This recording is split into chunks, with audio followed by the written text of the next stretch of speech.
can I say? You caught me feeling nostalgic today. So I was looking at the pull box, and I saw one of my old copies. Spider-Man and X Factor. This is a number one. It just so happens to be barely worth anything number one. C'est la vie, c'est l'amour. Anyway, this I thought had really, because it had the cool X Factor team in there, the mid-90s one that I liked. Let's see. When was this put out? 1994. Ooh, doggy. Looky there. Looky there. Looky there. Man. Pat Broderick. I was going to say Pat Broderick, I had some really good pencils back in the day. And the inker, Bruce Patterson, I like seeing, like, it, just in this simple one right here, just in that one with Spidey, you see the muscle, you see the shadow play. I like it a lot. And here's something else you don't see anymore in comics. Is this an advertisement for a movie? Not Marvel? Okay. But yeah, I mean, talk about classic. And it's probably nobody knows about Broderick. Probably nobody knows about this one.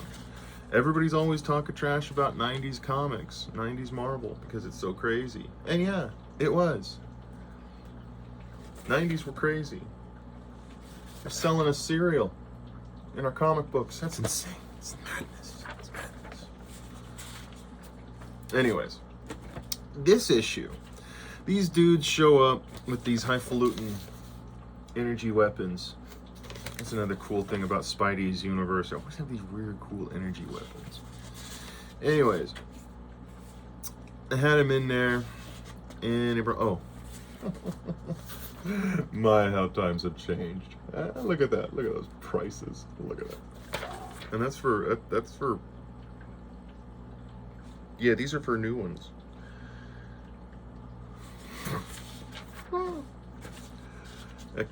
Economics, yo. Economics. Anyways, diving back into it. You know, there's a lot of cool action that comes through it, and I always liked X Factor because X Factor had kind of like this cool, I don't know, it's kind of like a put together team, if you will. Besides, Rain was always there. Wolfsbane. Rain was, I think, was her actual name. Wolfsbane was her name, maybe. I don't know. But, you know, I just grew to like these characters. And this was, and look, Spidey types like most of these crazy people on the internet type. Look at that. Huh, funky. Demolition Man.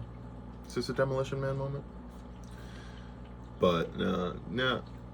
You know, and back in the day, 31 pages, you know, you'd always end up getting the big final send-off, the cliffhanger, because they want you to come back next month with your money. Anyways. Yeah, Shadowgames, part 1 of 3. This is the rare issue number 1 that I have. I don't have many issue number 1s. I just got comics, man. Most of the comics were gifted to me. Mainly because I was the only grandchild that enjoyed reading them, and so my grandmother gave them to me. God rest her. Love Grandma. But anyways, Spider-Man and X Factor, issue number 1, 1994, Shadowgames. This has been your throwback comic of the day.